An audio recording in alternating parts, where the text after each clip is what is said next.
Latest episode দেখুন একদম add free.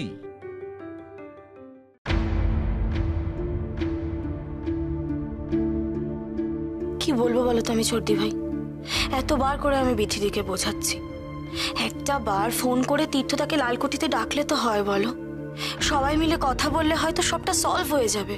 কথা বলে তো অনেক কিছুই মেটানো যায়। বিথিদি একটু ভেবে দেখো, মহুয়া কিন্তু খুব ভুল কিছু বলেনি। একটা কথা তোমাকে বলি, দেখো সম্পর্ক ভাঙা কিন্তু ইজি, সম্পর্ক জোড়া লাগানো খুব কঠিন। তুমি একটু ভেবে দেখো আরেকবার, আরেকটা সুযোগ, মানে লাস্ট চান্স। তীর্থদাকে আরেকটা সুযোগ দিতে পারবে না? দেখো এইভাবে একটা সম্পর্ক নষ্ট হতে দিও না, হয়তো সবকিছু ঠিকও তো হতে পারে। কিছু ঠিক হওয়া নেই অনামিকা, সুযোগ তাকেই দেওয়া যায় যা ঠিক হওয়ার ইচ্ছে থাকে। ওর সঙ্গে কোনো সুস্থ মানুষ থাকতেই পারে না। আমার দিক থেকে যত রকম ভাবে চেষ্টা করা যায় আমি করেছি, কিন্তু বিশ্বাস করো আমার পক্ষে আর সত্যি সম্ভব নয়। এটা ঠিক হওয়ার নয়, এটা ঠিক হবে না অনামিকা। কয়েক আলোকবর্ষ দূরত্ব তৈরি হয়ে গেছে বিথিদি আর তীর্থদার মধ্যে। ওরা নিজেরা এই মুহূর্তে আর সেই দূরত্ব কমাতে পারবে না। যা করার আমাদেরকেই করতে হবে।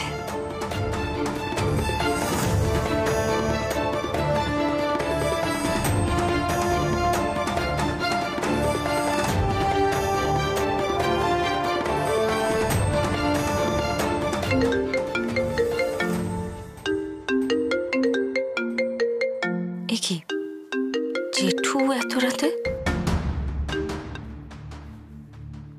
হ্যাঁ বলো। শোন, বিভূতি দস্তিদারের এখন মাথা খারাপ হওয়ার জোগাড়, বুঝতেই পেরেছে ফাঁদে পড়েছে। আমাদের দিক থেকে যে বিজনেস প্রপোজালটা দেওয়া হয়েছিল সেটা আসলে ফলস প্রপোজাল, বানানো, সত্যি নয়, সেটা বুঝতে পেরেছে। একটু আগে এ বাড়িতে এসেছিল, লিটারালি সিন ক্রিয়েট করে গেছে, কিন্তু তখন আমি বাধ্য হলাম দারোয়ান দিয়ে ওকে বের করে দিতে। শোন, আমার মনে হয় ও আবার ফিরে আসবে, কিন্তু তার আগে ও তোর কাছে গিয়ে তোকে চার্জ করতে পারে। অ্যালার্ট থাকিস।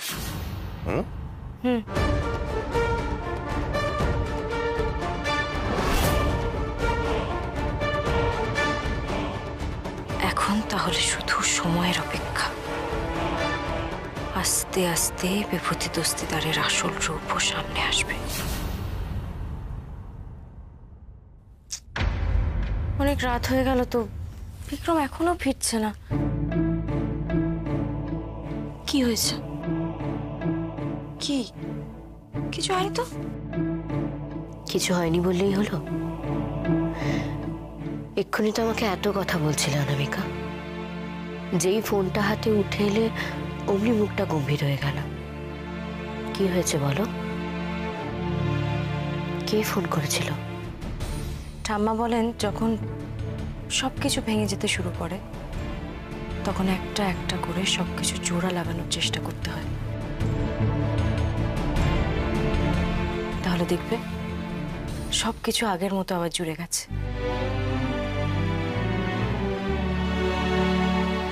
আমি যখন একবার সেই সুযোগটা পেয়েছি সেটাকে আর হাতছাড়া করতে চাই না।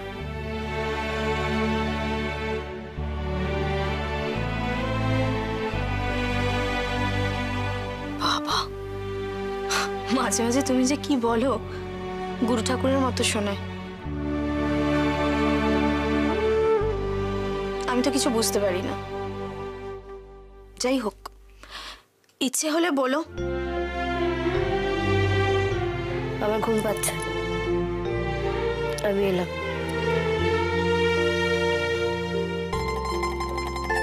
আমিও যাই অনামিকা, রাত তো অনেকটাই হলো। বলছি বিথিদি আর তীর্থদাকে যেভাবে হোক এক করতে হবে।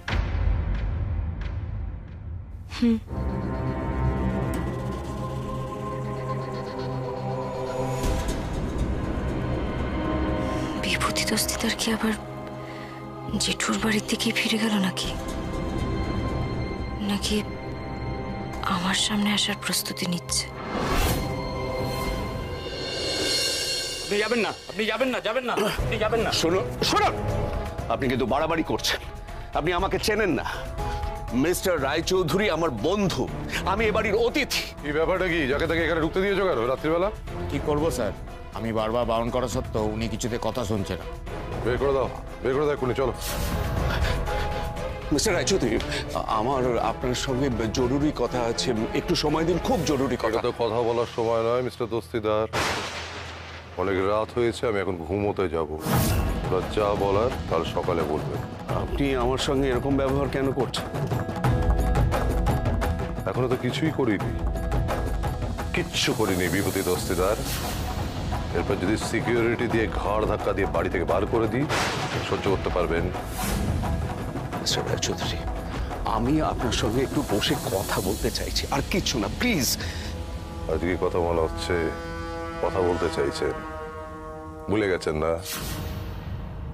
আজ থেকে 12 বছর আগে দুজন মানুষের সঙ্গে কি ব্যবহার করেছিলে মনে পড়ে বিভূতি দস্তিদার? ঠিক এই ব্যবহার মনে পড়ে? চিনতে পারছো তাদের?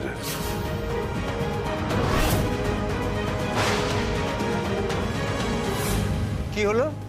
কি চাই? কি দরকার আপনাদের লালকুঠিতে? দেখুন দেখুন, আমরা শুনেছি আমার ভাই আর ভাইয়ের স্ত্রী নাকি মারা গেছে, ওরা নাকি বেঁচে নেই। প্লিজ প্লিজ একবার দেখা করতে দিন, একটু দেখতে দিন প্লিজ। প্লিজ হাত জোর করছে, আমাদের একবার যেতে দিন প্লিজ। একটু বুঝুন প্লিজ, আমার ভাই, আমার ছোট ভাই, প্লিজ। সিকিউরিটি, ঘাড় ধাক্কা দিয়ে এদেরকে বার করে দাও। Get out from here. চলুন চলুন চলুন।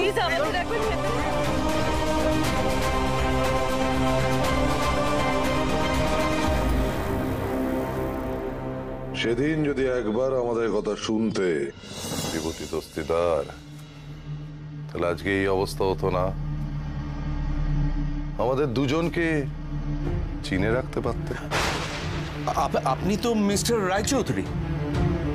দত্ত, দত্ত, রায়চৌধুরীর একটা ছদ্মনাম, কয়েকদিনের জন্য নেওয়া। অনামিকা, অনামিকা তো আপনাদের মেয়ে, শেলি জিনির বোন।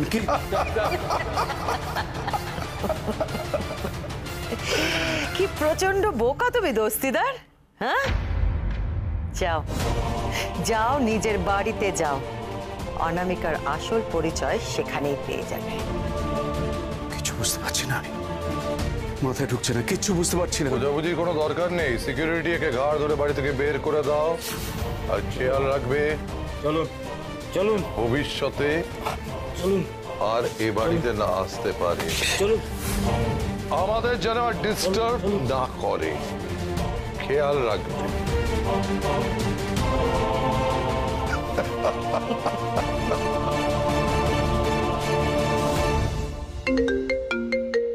অনামিকা, বলো অনামিকা। দাদা, তোমাকে না আমি একটা রিকোয়েস্ট করতে ফোন করেছি।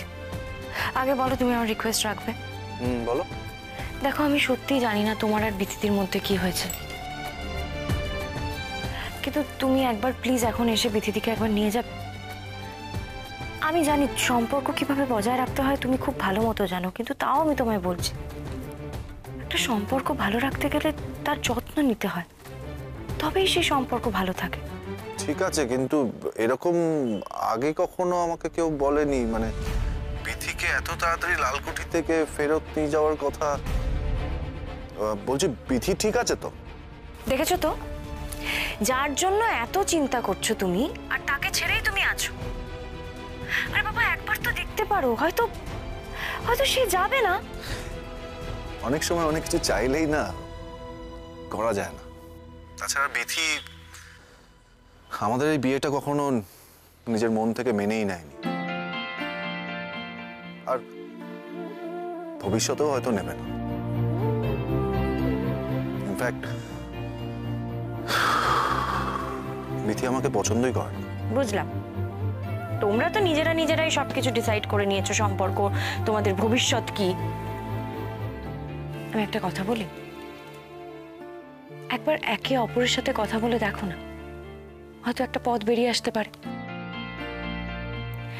প্লিজ তীর্থদা, প্লিজ, তুমি যে অবস্থাতে আছো, যেখানেই আছো, এখন লালকুঠিতে এসো। ঠিক ঠিক ঠিক আছে, আমি আসছি লালকুঠি, কিন্তু অনামিকা, আমাকে বিথি যদি আমাকে সামনে দেখে তাহলে আরো রেগে যাবে। তীর্থদা, প্লিজ আমার জন্য আমি তোমাকে রিকোয়েস্ট করছি, একবার তুমি লালকুঠিতে আসো। আমি তোমায় কথা দিচ্ছি, খারাপ কিছু হবে না। ঠিক আছে, আসছি। Thank you.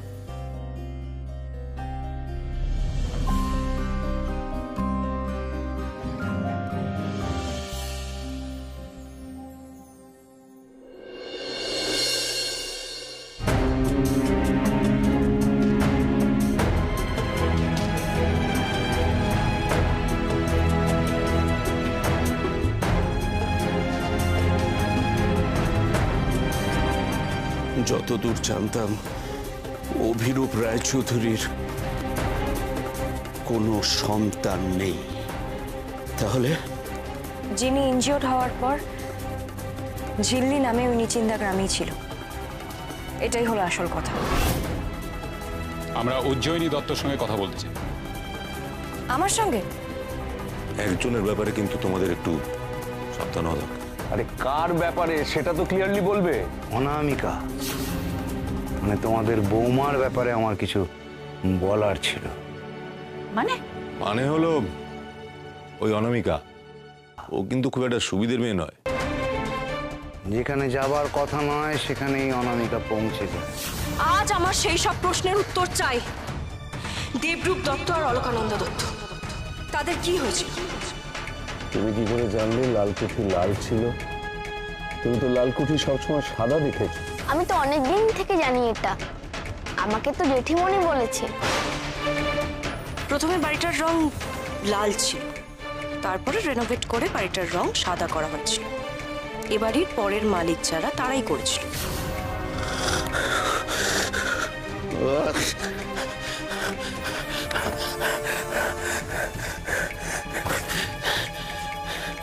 কেউ কি নিজের স্বামীর প্রাক্তন প্রেমিকাকে বাড়িতে রাখে? কিন্তু অনামিকা রেখেছিল। কেন?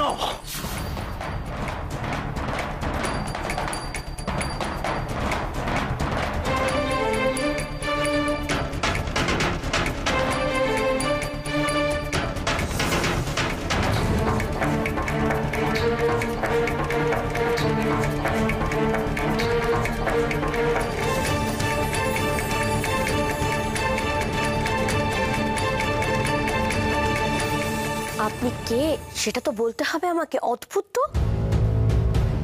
যা বলছি শুনুন, এতে আপনারই ভালো হবে।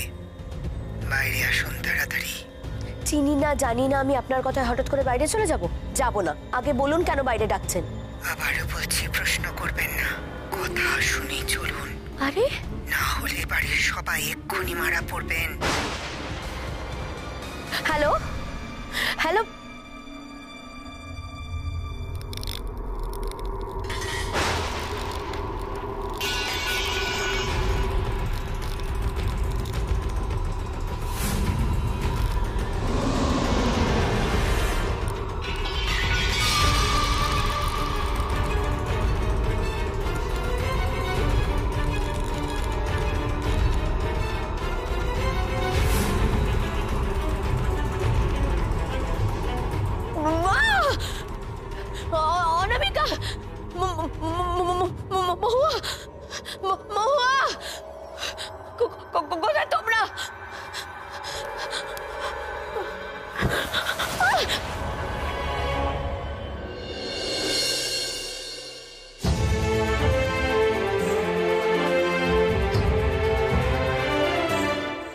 কিচ্ছু হবে না।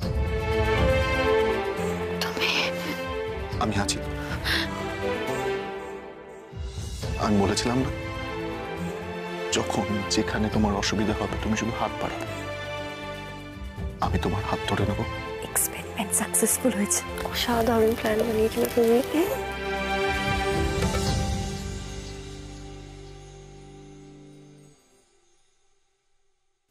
এ কি, এটা কি হচ্ছে বিথিদি? আরে বাবা, এই না তোমরা একে অপরের উপর কতটা কনসার্ন সেটা তো দেখেই বোঝা যাচ্ছে। এই কনসার্ন ব্যাপারটা কোথা থেকে আসে জানো? ভালোবাসা থেকে। দুজনের মধ্যে যদি ভালোবাসাই না থাকে তাহলে এত কেয়ারিং কেন দুজন দুজনের প্রতি? শোনো, তোমরা না অভিমান করে রাগ করে একে অপরের থেকে দূরে থাকো সবসময়। প্লিজ নিজেদেরকে আরেকটা সুযোগ দাও না। আমরাও চাই, আমরা সবাই চাই, একটা সুযোগ দাও।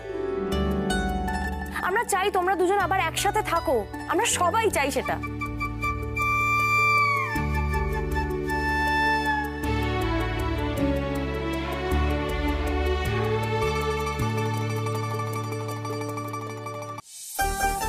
মিথি, মিথি, আমি জানি আমি শর্ট টেম্পার। আমি দুম করে গিয়ে কারোর রাগ ভাঙাতে পারি না। কিন্তু আমি যখন অভিমান করি আর অভিমান করে বলি যে প্লিজ চলে যেও না, তখন কিন্তু আমি কথাগুলো মন থেকে বলি, বিশ্বাস করি বলেই বলি।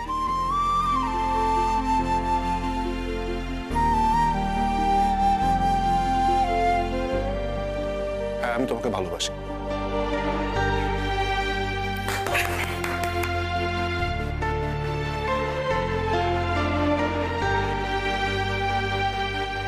মিথি, প্লিজ রাগ করে দেখো।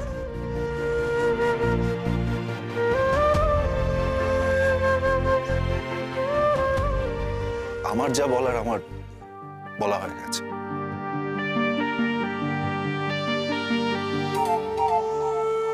এবার সিদ্ধান্ত তোমার। তুমি জানিও আমায়।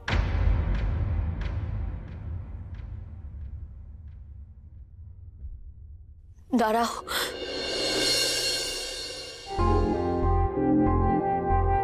কোথায় যাচ্ছ?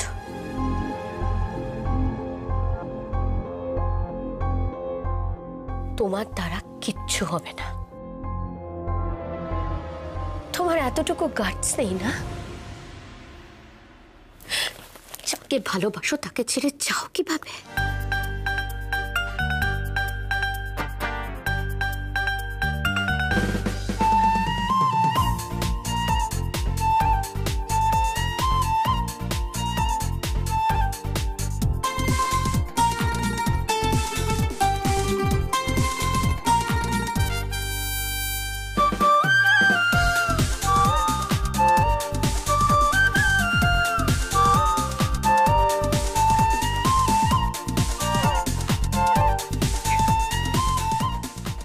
এইটুকুই তো আমরা চাই।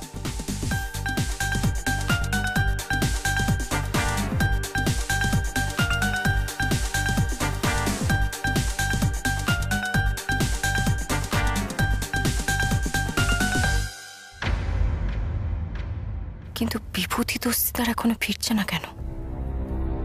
আজকে তাহলে আর ফিরবেই না নাকি? এসো দাদু ভাই। শুনুন, ওকে নিয়ে এত রাতে কোথায় যাচ্ছেন? তুমি চুপ করো তো। ওর সঙ্গে আমার জরুরি কথা আছে। আচ্ছা দাদু ভাই, ওই যে তুমি আমাকে বলেছিলে না তুমি দেখেছো জেঠিমণি ঘোস্ট, সেটা তুমি ঠিক কি দেখেছিলে বলো তো আমাকে? জেঠিমণিকে দেখেছিলাম। কি দেখেছি? এই বারান্দাতে ঘোস্টের মতো করে হাঁটতে। কেমন করে হাঁটছিল বলো তো, কেমন করে? কি? কিন্তু আমার তো হুডি লাগবে। হুডি লাগবে এখন? Hoodie hoodie hoodie hoodie. আচ্ছা ঠিক আছে, আমি তোমাকে বুঝিয়ে বলছি। বলো বলো বলো বলো। তোমার জেঠিমণি এরকম একটা হুডি পরেছিল।